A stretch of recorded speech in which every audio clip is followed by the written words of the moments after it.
para penyumbang buku gitu. Jadi ada kendala. Kak Suli ini selalu optimis dalam menggagal literasi. Kayak dia lihat peluang itu, peluang. Saya tanya ke kendala, tapi dia tidak memiliki kendala. Yang dia lihat peluang untuk memajukan gerakan literasi di Kabupaten Bantaeng. Ya. Nah, kemudian di perjalanan Kak Sul, kita bisa mungkin menggambarkan perkembangan literasi. Ya kalau kita mau bicara Sulsel, bagaimana perkembangan literasi di Sulawesi Selatan atau di Kabupaten Bantaeng, pasti Kak Sul bisa melihat bagaimana perkembangan literasi di Bantaeng. Jadi banyak orang itu yang berpikir tentang gerakan literasi seperti logika revolusionernya penjual obat. Penjual obat itu kan ceritanya, kalau penjual obat malam itu dia penjual obat tradisional, maksud saya yang berkorban di pasar itu kan. Malam itu dia racik obatnya. Nah, pagi-pagi sekali sudah ke pasar, bawa ularnya, bawa apanya, kemudian dia jual. Nah, sorenya dia sudah kenyang. Nah, itu penjual obat. Nah, banyak yang berpikir gerakan literasi itu seperti itu. Hari ini kita deklarasi, besok ini, setelah itu selesai masalah. Oh, enggak. Gerakan literasi itu sepanjang hayat. Begitu Anda masuk ke situ, bukan kita bicara rentang waktu lagi. Begitu Anda masuk, itu disedot. Itu sudah seperti pusaran yang nyaris Anda tidak bisa keluar sepanjang Anda bati-bati itu gerakan literasi, kecuali kalau sudah tidak mau.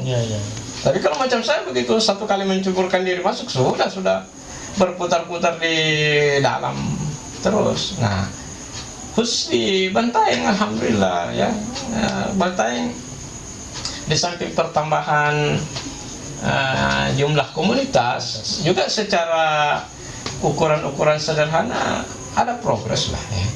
Misalnya literasi kita pahami sebagai baca tulis, itu di Bantaeng Buta Ilmu sendiri sudah menerbitkan buku, sudah 18 kalau tidak salah, 18 judul yang ditulis oleh warga Bantaeng.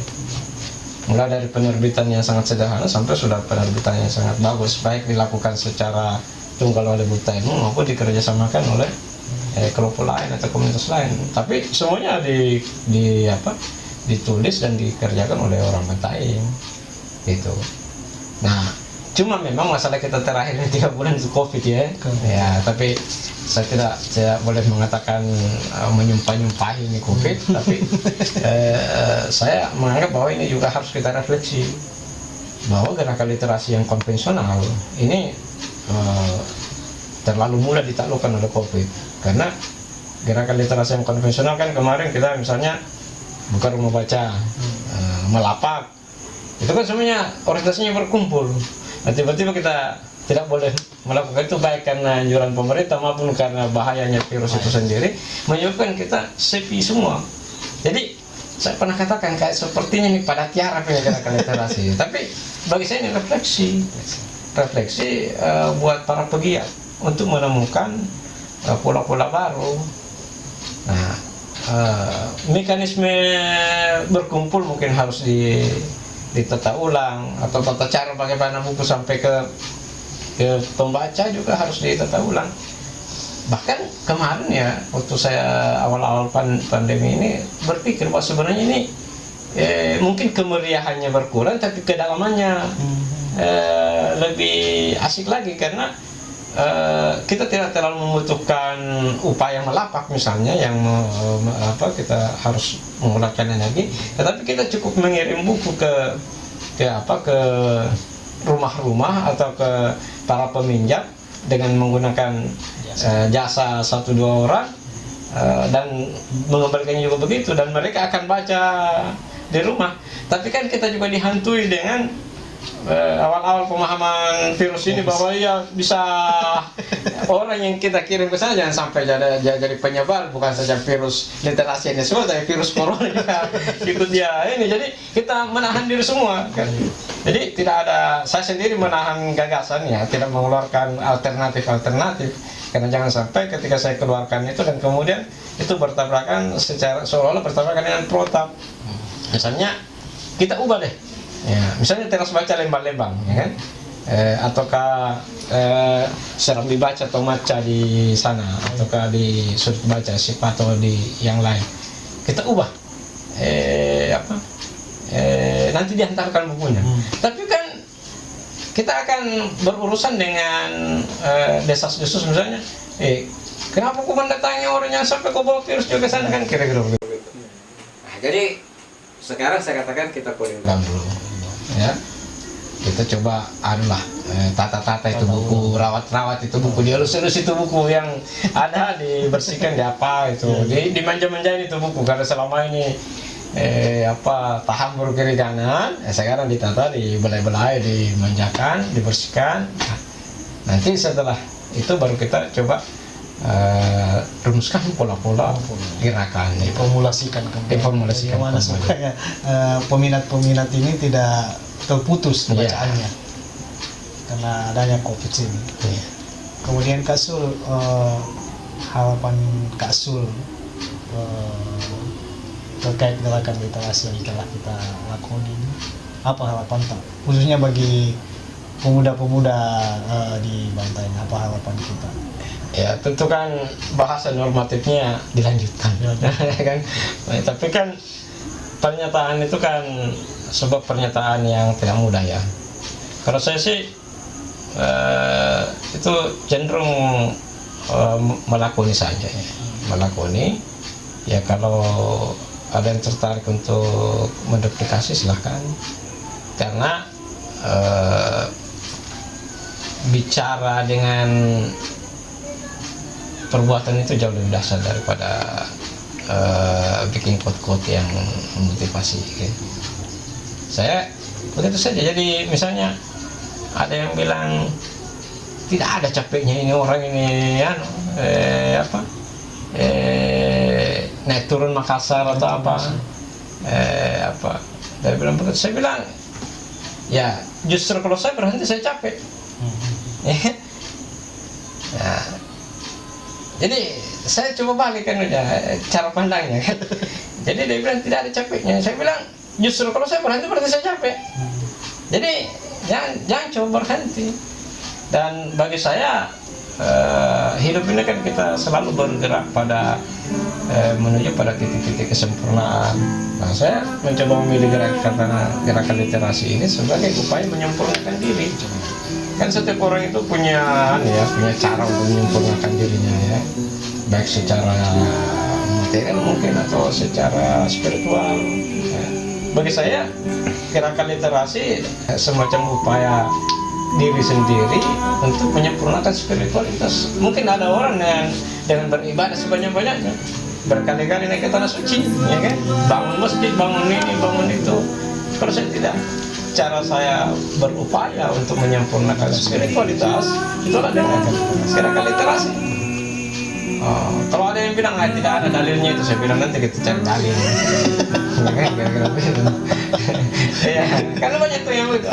Mana dalilnya, mana dasarnya? Nanti kita cari dalil. Kalau tidak ketemu dalilnya, mudah-mudahan ada Pak Dali yang ketemu kata begitu.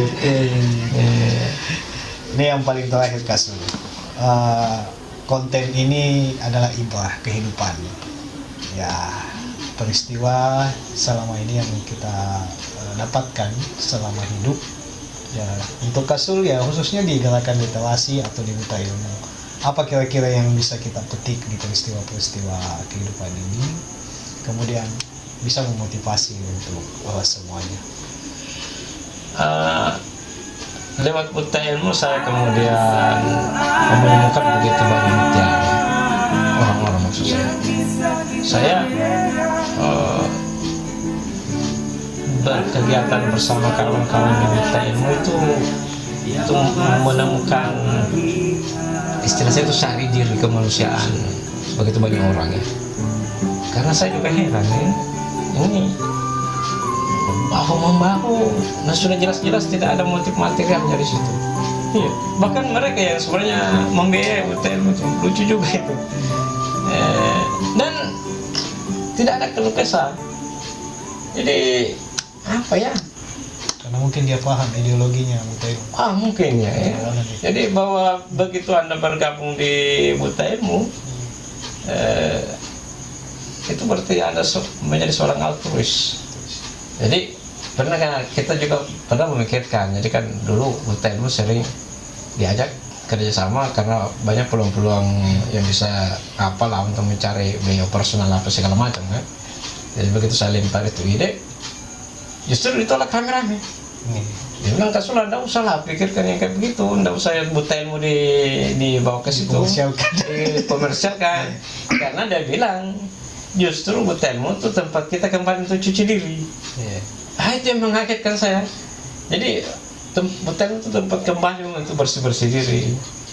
Jadi lalu bagaimana kalau ada tawaran ke Buta Ilmu? Dia bilang lebih bagus bikin lembaga sayapnya saja. Nah, disitulah kemudian waktu kita ulang tahun beberapa waktu yang lalu ya, itu kita hadiahkan satu lembaga sayap namanya Bontai Institute. Jadi kalau ada program-program literasi yang minta kerjasama ke Buta Ilmu, kita dorong ke Buta Institute. Saya tidak main di situ, teman-teman yang ini. Dan ini lagi komitmen di anggaran dasarnya Bontai Institute itu jelas bahwa semua pendapatan ya dari Bontai Institute yang setelah diberikan jerih payahnya kawan-kawan yang terlibat misalnya dalam satu event itu masuk ke semua ke Buta Ilmu untuk biaya gerakan literasi. Saya bilang gila juga ini kan. Jadi saya kadang-kadang apa ya justru banyak belajar dari situ. Jadi kita bukan mutiara. Sungguh saya begitu cangkangnya Kabupaten Bantaeng ini kita saya menemukan begitu banyak. Sehingga saya sering membanggakan Bantaeng itu di luar sana. Bahwa saya di Bantaeng, insya Allah itu kurang lebih ada 50 relawan yang siap tempur untuk berbagai macam event yang kita bikin. Dan ini sekali lagi untuk COVID menyerbu Bantaeng, kemudian ditambah lagi dengan banjir ini, saya nyata melihat bahwa banyak kawan-kawan yang bersentuhan dengan Buta Ilmu, kemudian terjun bebas ke sana kemari, dan hebatnya karena tidak harus bawa bendera yang kita ini, tapi melebur ke mana-mana. Itu. Dan saya melihat itu sebagai satu mutiara yang ini. Ada yang mempublikasikan anunya, ada juga yang kerja saya, dan ada juga gila juga. Tidak bilang-bilang ke sana kemari keluyuran, tidak memfoto dirinya, tidak ini. Tapi ada juga. Jadi ketika dikonfirmasi ke saya, bagaimana dengan ada yang pencitraan, ada yang enggak di momen tertentu altruisme itu perlu dientertainkan. Nah, tapi bagi yang mau silahkan, enggak ada dosa di situ kan. Ya, karena ada memang yang dibikin, ya kan. Ya kenapa tuh kalau tidak ada dibikin baru dia citrakan dunia yang dia bikin. Tapi kalau ada yang dibikin sebagai sebuah laporan ke publik kan.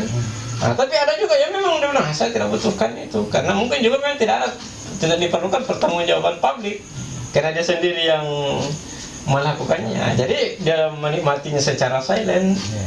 Nanti kedapatan ketika dijepret sama orang, ada juga kawan-kawan begini, ini kok tidak pernah bunyi, tetapi fotonya selalu saya lihat. Nah, kira-kira gitu.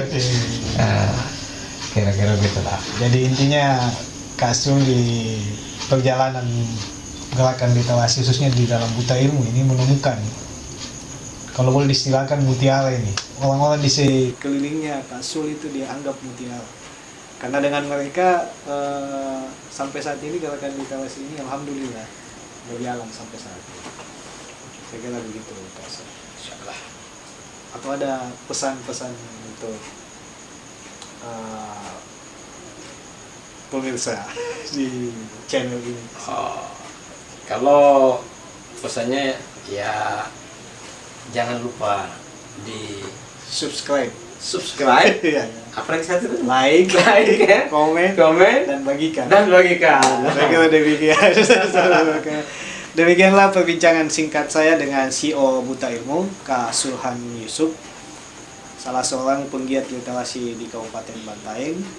Dan alhamdulillah semoga perbincangan kami berdua bermanfaat dan bisa memetik jimbal kehidupan yang Kak Sul telah sampaikan tadi. Assalamualaikum warahmatullahi wabarakatuh. Waalaikumsalam.